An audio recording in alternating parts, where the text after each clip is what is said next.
warahmatullahi wabarakatuh. Berjumpa lagi dengan saya pada mata pelajaran fikih kelas 9. Bagaimana kabar kalian semua? Mudah-mudahan dalam keadaan sehat walafiat. Untuk video kali ini saya mau menyambung video yang kemarin, yaitu tentang penyembelihan. Di sini saya mau menerangkan tentang kurban, yaitu mata pelajaran fikih kelas 9 semester dasar bab 1. Yang pertama adalah pengertian. Kurban itu apa sebetulnya? Kurban adalah berasal dari bahasa Arab, yaitu qoroba yuqoribu kurbanan, artinya dekat atau mendekat. Itu secara bahasa Arab. Secara istilah atau syara, kurban adalah menyembelih hewan ternak berupa kambing, sapi, kerbau, atau unta pada hari raya atau hari-hari tasyrik, yaitu tanggal 11, 12, dan 13 Dzulhijjah. Dilakukan semata-mata hanya mengharap ridho dari Allah Subhanahu wa Ta'ala. Itulah pengertian kurban. Mudah-mudahan kalian bisa memahaminya. Kurban itu mendekat dengan cara mendekatkan diri kepada Allah dengan cara menyembelih kambing, kerbau, sapi, atau unta. Kemudian dilanjut tentang dasar hukum. Kenapa kita melakukan kurban? Ini adalah surat yang menunjukkan dasar tersebut. Inna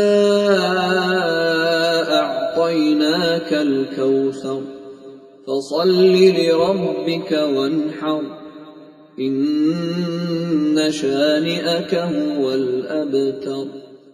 Nah, kalian sudah menyimak tadi ada bacaan Quran surat Al-Kautsar ayat 1-3 yang artinya sesungguhnya kami telah memberikan kepadamu nikmat yang banyak, maka dirikanlah sholat karena Tuhanmu dan berkurbanlah. Sesungguhnya orang-orang yang membenci kamu adalah orang yang terputus. Itu dasar pertama. Karena Islam itu melakukan sesuatu ibadah itu mempunyai dasar. Yang pertama adalah Al-Quran. Yang kedua hadis. Aku diperintahkan menyembelih kurban dan kurban tidak wajib bagimu.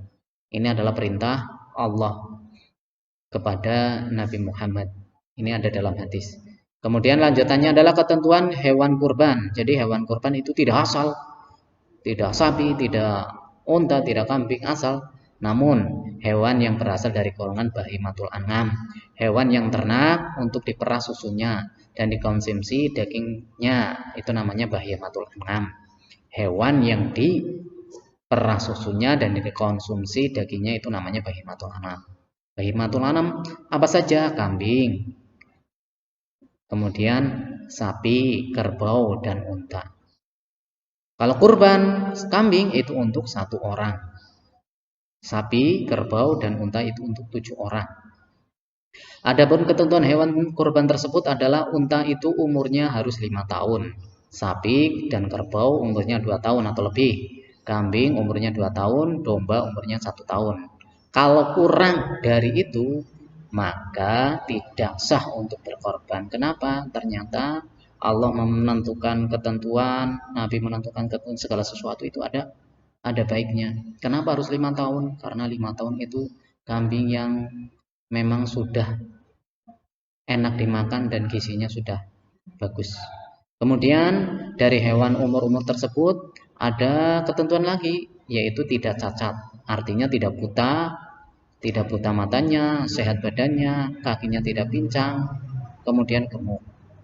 Maka ketika kriteria-kriteria tersebut sudah memenuhi satu kambing, satu hewan tersebut, maka wajib atau sah untuk berkorban. Ketika ada matanya buta, maka tidak sah. Kakinya pincang, maka tidak sah. Atau sangat kurus, nah itu maka tidak sah untuk berkorban. Dilanjut, waktu dan tempat penyembelihan. Kapan kurban itu dilakukan? Waktunya dan tempatnya. Waktu sah untuk menyembelih kurban yaitu tanggal 10 Dzulhijjah, atau boleh pada hari-hari tasyrik yaitu 11, 12, dan 13 Dzulhijjah. Kayak tahun kemarin tanggal 10 Dzulhijjah hari Jumat, maka waktunya sangat pendek. Maka untuk menghemat waktu sebaiknya digunakan hari berikutnya itu 11, 12, dan 13. Kemudian yang berikutnya, tempat penyembelihan sebaiknya dekat dengan tempat pelaksanaan sholat Idul Adha. Itu syaratnya. Untuk apa sih? Untuk syari. Setelah sholat kita kemudian syiar. Untuk syiar, kemudian kita melaksanakan kurban. Yang berikutnya adalah sunnah dalam penyembelihan. Hal-hal yang disunahkan dalam penyembelihan itu sebaiknya disembelih sendiri orang-orang yang berkurban.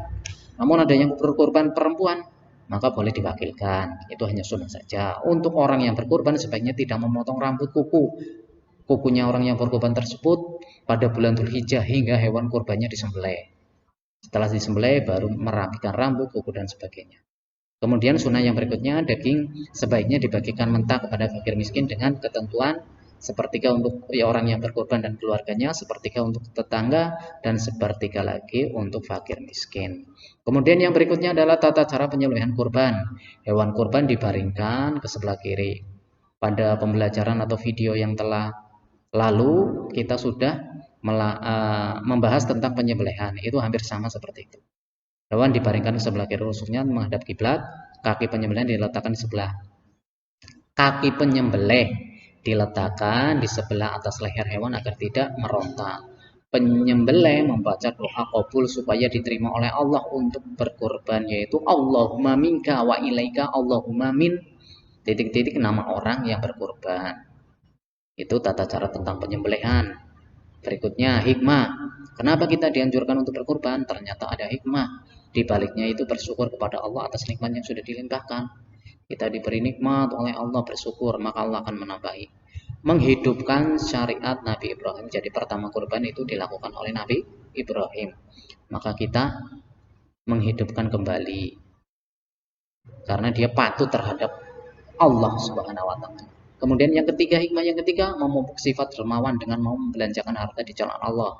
Artinya kita beli kambing, beli sapi, dikorbankan dagingnya untuk orang fakir miskin, tetangga. Kemudian hikmah yang kedua adalah kepedulian sosial. Hikmah yang kelima, ikut meningkatkan gizi. Jadi daging itu bergizi untuk orang-orang yang jarang makan daging. Demikian penjelasan dari saya mengenai kurban. Mudah-mudahan bermanfaat. Saya akhiri. Assalamualaikum warahmatullahi wabarakatuh.